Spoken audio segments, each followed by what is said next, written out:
मेरा नाम वर्षा है। मेरी उम्र 20 साल है। मैं उत्तर प्रदेश के एक ऐसे गांव से हूँ जहाँ लड़कियों की शादी कम उम्र में हो जाती है।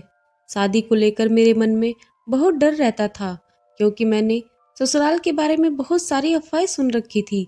ससुराल में सास बहू को जीने नहीं देती और ननद तो अपनी भाभीयों को खुश अच्छी नहीं लगती थी। ननद अपनी भाभी का जीना हराम कर देती है। कई बार तो मैंने यह भी सुना था कि दहेज के लालच में सास और नई बहू को उसके मायके वापस भेज देती है। बचपन से लेकर आज तक मैं यही सुना था कि ससुराल एक खतरनाक जगह होती है, जहाँ फूक फूक कर कदम रखना पड़ता है। लेकिन अपने ससुराल जाकर मुझे यह समझ आ गई थी कि दुनिया में सब लोग एक जैसे नहीं होते। मेरी ससुराल वाले भी तो बहुत अच्छे लोग थे। मेरी सास ने मुझसे कहा था कि शादी के शुरू के दिनों में मैं अपने पति के साथ अच्छा वक्त गुजारूं। इसके बाद तुम्हें सारी जिंदगी हमारे साथ ही तो रहना है। मेरा पति अर्जुन एक अच्छा इंसान था और वह भी मेरा पूरी तरीके से ख्याल रखता था। लेकिन जैसे जैसे वक्त गुजर रहा था, मैं अपने कमरे से बाहर निकलना शुरू किया और बाहर का नज़ारा बहुत ही अजीब था, जिसे देखने के बाद मैं हैरान रह गई। भला यह कैसे हो सकता था? घर के सभी लोग अच्छे से अच्छा खाना खाते थे और अच्छे से अच्छे कपड़े पहनते थे, लेकिन घर का बड़ा मुखिया 2 दिन पुराना खाना खाता था। शादी के एक हफ्ते बाद पहली बार मैं सबके साथ आकर बैठी। सारे घर वाले एक साथ मिलकर खाना खाने लगे। मेरी सास ने पीछे की तरफ पड़े पलंग पर एक प्लेट में खाना दे दिया और यह देखकर मैं हैरान रह गई। बहुत ज़्यादा बदबूदार रोटी के साथ 3-4 दिन पुराना बचा हुआ खाना उनके सामने रखा गया था। अपने ससुर का उतरा हुआ चेहरा देखकर बहुत ज़्यादा दुख हो रहा था। मुझे समझ नहीं आ रहा था कि मेरे ससुराल वाले तो इतने पढ़े लिखे और अच्छे लोग हैं, फिर मेरी सास क्यों मेरे ससुर के साथ ऐसा बर्ताव कर रही है। रात तो उन्होंने खामोशी से खाना खा लिया था और इस बारे में कोई बात भी नहीं की थी, लेकिन अगले दिन दोपहर के खाने पर मैंने दोबारा इसी तरह ससुर को रात का बचा हुआ खाना खाते हुए देखा।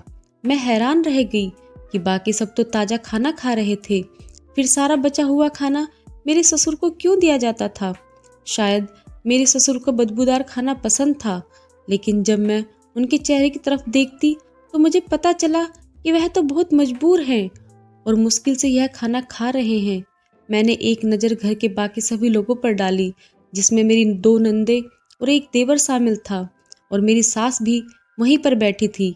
लेकिन वह सभी बहुत आराम से खाना खा रहे थे और किसी को इस बात से कोई फर्क नहीं पड़ रहा था कि उनका बाप बदबूदार खाना खा रहा है, जबकि मैंने अपने घर में यही देखा था कि माँ अच्छे से अच्छी चीज़ पहले पापा के लिए रखती थी। जब मेरे पापा खाने के लिए बैठते तो सभी लोग उनकी बहुत इज्जत करते। हम सब भाई बहन सबसे पहले खाना निकालने के लिए पापा के आगे करते और फिर हम सब भाई बहन खाना निकालते थे। हमारे घर का एक अलग ही माहौल होता। ससुराल का माहौल देखकर तो मैं हैरान रह गई थी। वहाँ मेरे ससुर की कोई हैसियत नहीं थी और सिर्फ मेरी सास ही नहीं, बल्कि उनके बच्चे भी उनकी तरफ कोई ध्यान नहीं देते थे। सब के सब अपना खाना आराम से खाते। मेरे ससुर बदबूदार और कड़क रोटी बहुत मुश्किल से चबा चबा कर खाते थे और खाने के बाद पानी पीते थे, लेकिन घर के किसी भी इंसान को इस बात से कोई फर्क नहीं पड़ता था। यहाँ तक कि जब मेरे पति खाने पर मौजूद होते तो वह भी एक नज़र अपने बाप पर डालना गवारा नहीं करते।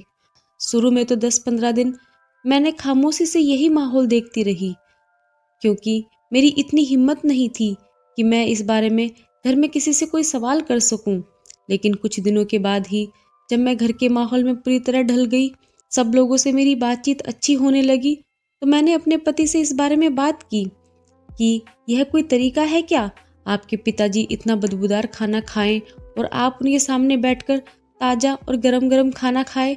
यह सुनकर नरम दिल अर्जुन अचानक ही गुस्से में आ गए और मुझसे कहने लगे कि तुम इस घर के मामलों में टांग मत लगाओ और बेहतर यही है कि तुम मेरे माँ बाप के मामले में ना बोलो। अगर तुम्हें इस घर में कोई भी परेशानी है तो मुझे इसके बारे में बात कर सकती हो, लेकिन मेरे माता पिता के बारे में तुम्हें कोई फिक्र करने की जरूरत नहीं है। यह हमारे घर का मामला है। अर्जुन की यह बात सुनकर मेरी आंखों में आंसू आ गए कि मैं भी तो इसी घर का हिस्सा हूँ। उन्होंने कितनी आसानी से मुझे यह कहकर चुप करा दिया था कि यह उनके घर के अंदर का मामला है, यानी इस घर के मामलों में मेरा कोई लेना देना नहीं था। मैं अब खामोशी से चलते फिरते सिर्फ अपने ससुर की तरफ देखती रहती हूँ।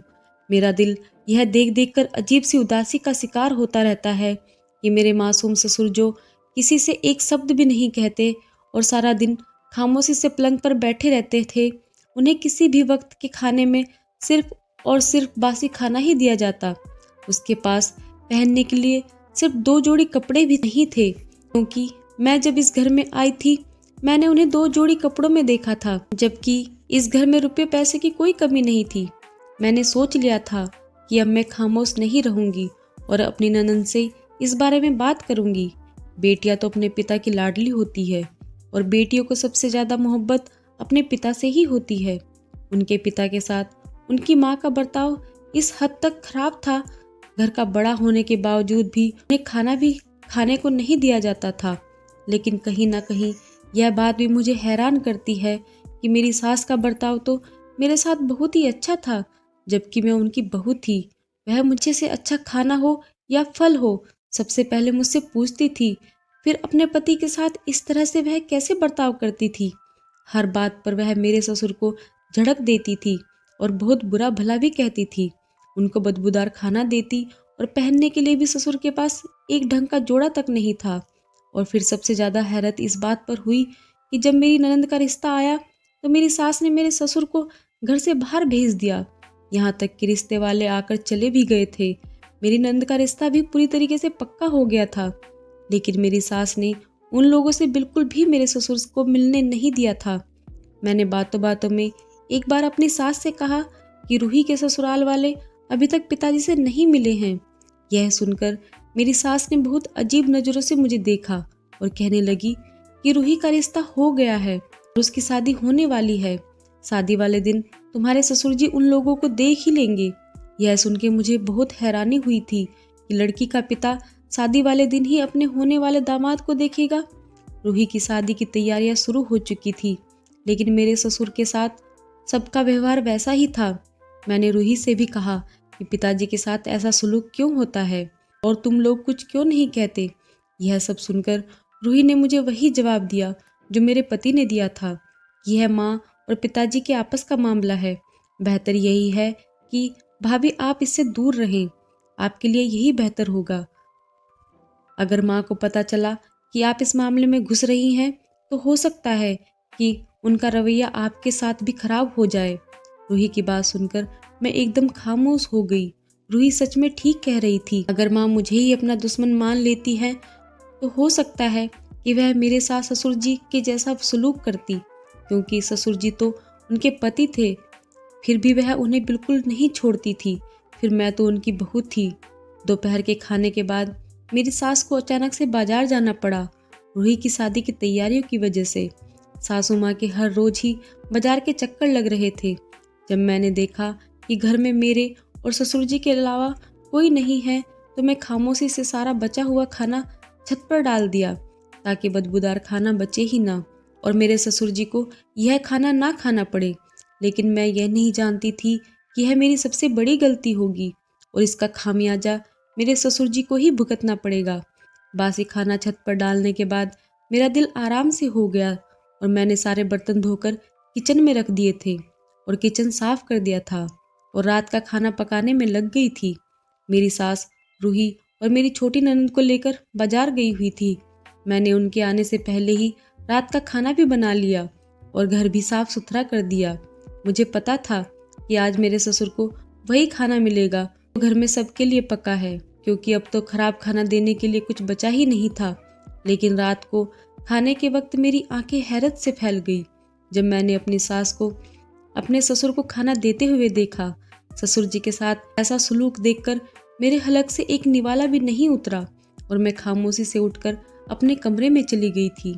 मेरे पति ने यह महसूस कर लिया था कि मैंने खाना नहीं खाया है, लेकिन वह सबके सामने चुप रहे और जब मैं कमरे में सारा काम खत्म करके आई वह मुझे अपने पास बुलाकर पूछने लगे कि मैंने खाना क्यों नहीं खाया है। मुझे अपने पति के ऊपर बहुत ज़्यादा गुस्सा आ रहा था। वह कैसे अपने बाप के साथ ऐसा होते हुए बर्दाश्त कर सकते थे। अचानक ही मेरी आंखों से आंसू आने लगे थे। मैंने अपने पति से कहा कि मुझे डर लगता है कि मेरा बेटा भी कहीं आपके जैसा ना हो जाए, जो आपको एक अन्न के निवाले के लिए भी तरसा दे। यह सुनकर मेरे पति हक्का बक्का रह गए थे कि मैं ये क्या कह रही हूँ। अर्जुन ने मुझसे कहा कि मेरा दिमाग तो ठीक है, या किस तरह की बातें कर रही हो? मेरी औलाद मेरे साथ ऐसा क्यों करेगी? मैंने अर्जुन की तरफ देखा और रोते हुए कहा कि जब आप अपने बाप के साथ ऐसा होते हुए बर्दाश्त कर सकते हैं और उनके ऊपर होने वाले सारे जुल्म को देखकर भी अपनी आंखें बंद कर सकते हैं, तो भला आपकी औलाद आपके साथ ऐसा क्यों नहीं कर सकती? यह सुनकर अर्जुन ने मुझे कहा, तुम्हारे लिए यही बेहतर है कि तुम खामोशी से सो जाओ। जब किसी चीज़ के बारे में पता ना हो तो उसके बारे में बात नहीं करनी चाहिए। अर्जुन अपनी बात पूरी करके सोने के लिए लेट गए, लेकिन मेरे दिल में तो जैसे आग जल रही थी। मुझे यह सोच सोच कर होल उठ रही थी कि अगर भगवान ने हमसे इस बात का हिसाब लिया तो हम क्या जवाब देंगे, और अगर मेरी औलाद भी अर्जुन के साथ यही करेगी तब अर्जुन क्या करेंगे? क्योंकि कर्मों का फल तो इसी दुनिया में मिल जाता है, और जो कुछ हम बोएंगे वही काटेंगे। मैंने सारी रात करवटें बदल कर ही बिता दी। मुझे सुकून नहीं आ रहा था। जब से मैं रात के खाने पर यह मंजर देखा था, मेरी सास ने मेरे ससुर को प्लेट में 2 कच्ची सब्जी और कच्चा आटा डालकर सामने रख दिया। मेरी तो जान ही निकल गई थी। साथ साथ मेरे ससुर को बहुत ज़्यादा भला बुरा भी कह रही थी, और बाकी सब बच्चे आराम से अपना अपना खाना खाने में ऐसे व्यस्त थे जैसे घर में कुछ हुआ ही ना हो। साथ ही वह अपने पति को यह भी कह रही थी कि तुम्हें ताज़ा खाने का बहुत शौक उठा है, तो यह लो, बिल्कुल ताज़ा ताज़ा खाना खाओ। तुमने जानबूझकर बदबूदार खाना छत पर डाला, अब तुम्हें इसी से पेट भरना पड़ेगा। मेरे ससुर इस वक्त बेबस थे। खाना उन्होंने नहीं बल्कि मैंने छत पर डाला था, और अब इस बात की सजा उन्हें भुगतनी पड़ रही थी। मुझ में इतनी हिम्मत ही नहीं थी कि मैं अपनी सास को इस वक्त यह बात बताती कि यह बदबूदार खाना मैंने ही छत पर डाला है, लेकिन मेरे अपने हलक से भी एक निवाला नीचे नहीं उतर रहा था। जैसे तैसे मैंने रात गुजारी थी, और सुबह होते ही मैं अपने कमरे से निकली तो मेरे सामने ही आंगन में मेरे ससुर जी उस टूटे हुए पलंग पर पूजा कर रहे थे। मैं उनके पास जाकर बैठ गई। जैसे ही उनकी पूजा खत्म हुई तो वह मुझे देखकर पूछने लगे कि क्या बात है बेटी, आज इतनी सुबह सुबह कैसे उठ गई? यह सुनकर मेरी आंखों से फिर से आंसू आने लगे। मैंने उन्हें बताया कि बासी खाना मैंने ही छत पर डाला था ताकि आपको बदबूदार खाना खाना ना पड़े, लेकिन मैं नहीं जानती थी कि मेरे इस काम की वजह से वह खाना ही नहीं खा पाएंगे। मैंने उनसे माफ़ी मांगी थी। मेरे ससुर ने मेरे हाथों को उनके आगे से हटा दिया और कहने लगे कि बेटी, इसमें माफ़ी की क्या बात है, तो मेरे लिए अच्छा ही सोच रही थी, लेकिन मेरे नसीब में अब सारी उम्र खराब खाना ही लिखा है। आज मुझे इस बात पर भी बहुत ज़्यादा हैरत हो रही थी कि इतनी ठंड के मौसम में मेरे ससुर खुले आसमान के नीचे पलंग पर क्यों सो रहे हैं, जबकि मेरी सास अपने कमरे में आराम से सो रही थी। मैंने अपने ससुर से हिम्मत करके पूछ ही लिया कि पिताजी, आखिर ऐसी क्या बात है कि आपकी औलाद को भी आपकी इस बात का एहसास नहीं, और माँ भी आपके साथ बहुत ज़्यादा बुरा व्यवहार करती है। घर में सब ताज़ा ताज़ा खाना खाते हैं, लेकिन आपको 2 दिन पुराना सड़ा हुआ खाना ही क्यों दिया जाता है? ससुर जी ने मेरी बात सुनकर हल्के से मुस्कुराए और कहने लगे कि मुझे खुशी है कि मेरी बहू को मेरा इतना ज़्यादा ख्याल है, लेकिन तुम्हारी सास मेरे साथ बुरा व्यवहार नहीं करती, और ना ही मेरे बच्चे बुरे हैं, बल्कि मैं वही सब कुछ भुगत रहा हूँ जो मैंने बोया है।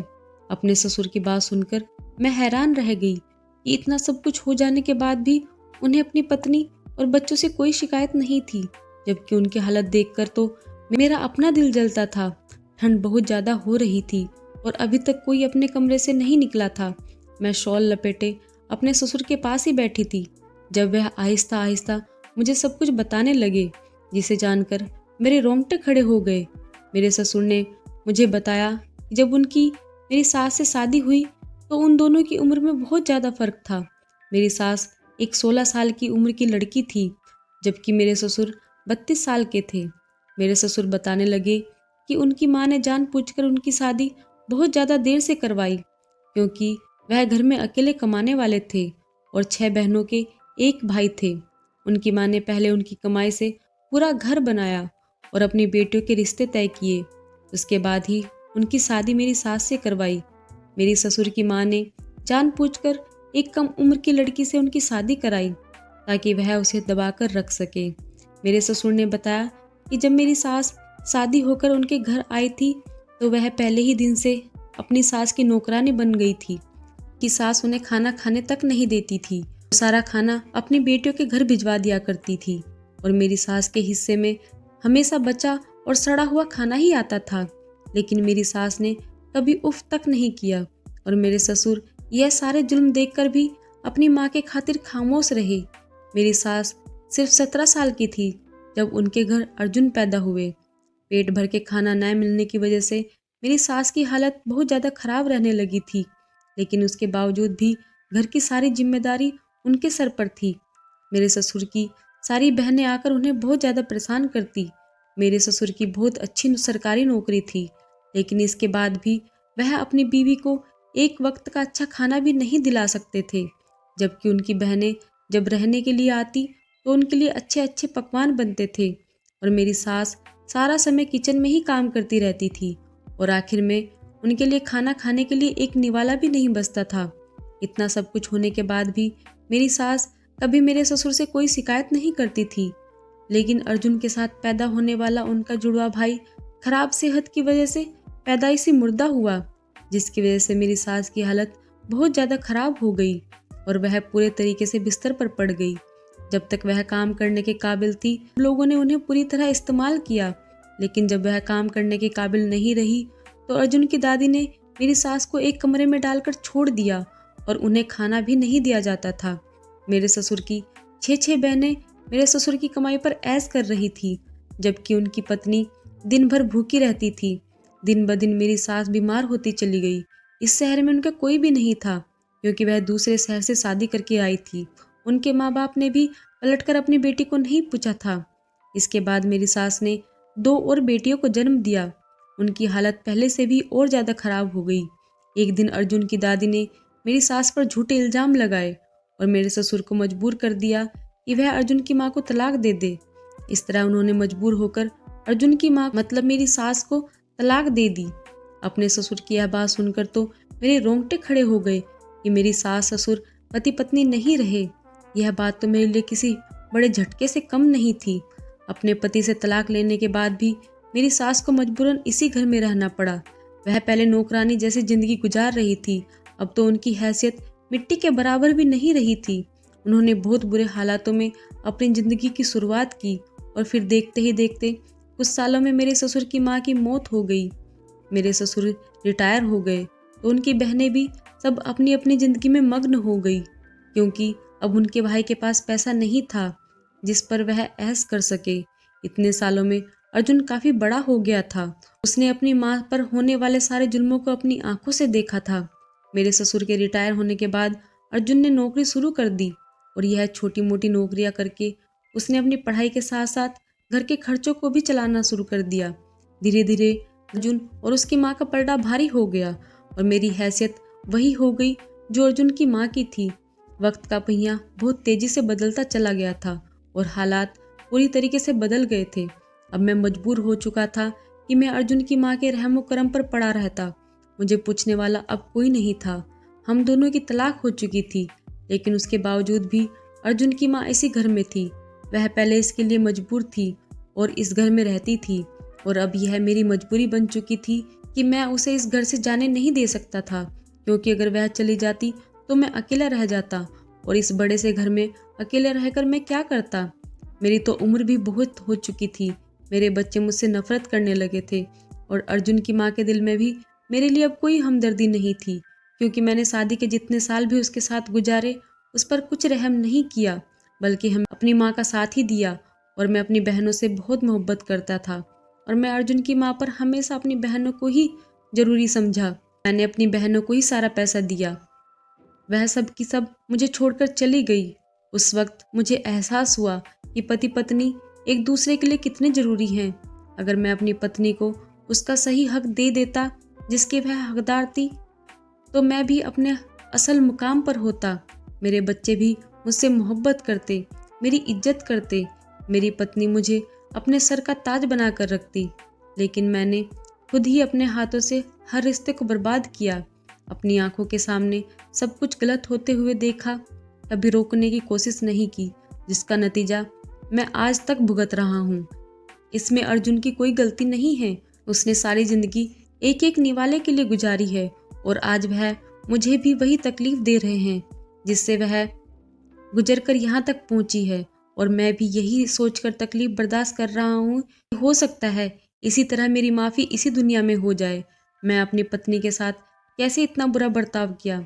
मेरे ससुर अपनी सारी ज़िंदगी की बात बताकर चुप हो चुके थे, लेकिन मेरी आंखों से लगातार आंसू बह रहे थे। आज मुझे समझ आ गया था कि मेरी सास का बर्ताव मेरे साथ इतना अच्छा कैसे है। उन्होंने जितनी भी तकलीफ़ें देखी है वह मुझे उससे दूर रखना चाहती थी। अपने घर से ज़्यादा सुकून मुझे मेरी सास ने इस घर में दिया था। जैसे जैसे दिन निकलता जा रहा था, सब अपने अपने कमरों से निकलने लगे थे। मैं अपनी आंख साफ करके किचन में आ गई थी। एक नया दिन शुरू हो चुका था। उस नए दिन में मेरे ससुर अपने किए पर शर्मिंदा थे, और अब मुझे यही कोशिश करनी थी कि आने वाले समय में किसी तरह उन्हें माफ़ी दिला सकूं। भगवान भी अपने भक्तों के 1000 पापों को माफ़ कर देता है, तो हम तो फिर भी इंसान हैं। हम इंसान क्यों दूसरे इंसान की गलतियों को माफ़ नहीं कर सकते। अब जबकि मेरे ससुर को अपनी गलतियों का पूरी तरीके से एहसास हो चुका था, तो मैं चाहती थी कि मेरी सास भी उन्हें माफ़ कर दे। उनके बीच पहले जैसा रिश्ता तो नहीं हो सकता था, लेकिन उनके बीच उन दोनों के बच्चे थे जिनके बेहतर भविष्य के लिए जरूरी था कि घर के बड़ों को इज्जत दी जाए। लेकिन सब जानते हुए भी चुप रहना मेरे लिए बहुत मुश्किल था। यह एक हकीकत है कि जो पति जवानी में अपनी पत्नी को इज्जत और वह हक नहीं देते, उनको बुढ़ापे में रुसवाई उठानी पड़ती है। मैं नहीं जानती थी कि मेरे कहे गए शब्द मेरे पति के दिल में उतर जाएंगे और उनका दिल अपने बाप के लिए नरम पड़ जाएगा। अब सबसे मुश्किल काम तो मेरी सास को समझाना था, जिसमें मेरे पति ने मेरा पूरा साथ दिया, अपने पिता को मुकाम देने में कामयाब रहे।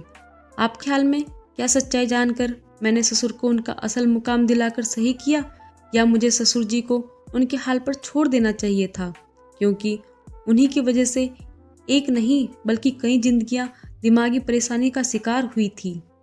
तो दोस्तों, उम्मीद करती हूँ आपको हमारी कहानी पसंद आई होगी। कहानी पसंद आई हो तो वीडियो को लाइक करें, चैनल पर नए हैं तो चैनल को सब्सक्राइब करें, और हाँ, नोटिफिकेशन बेल को जरूर दबाएं ताकि अगली अपडेट सबसे पहले आपको मिले। धन्यवाद।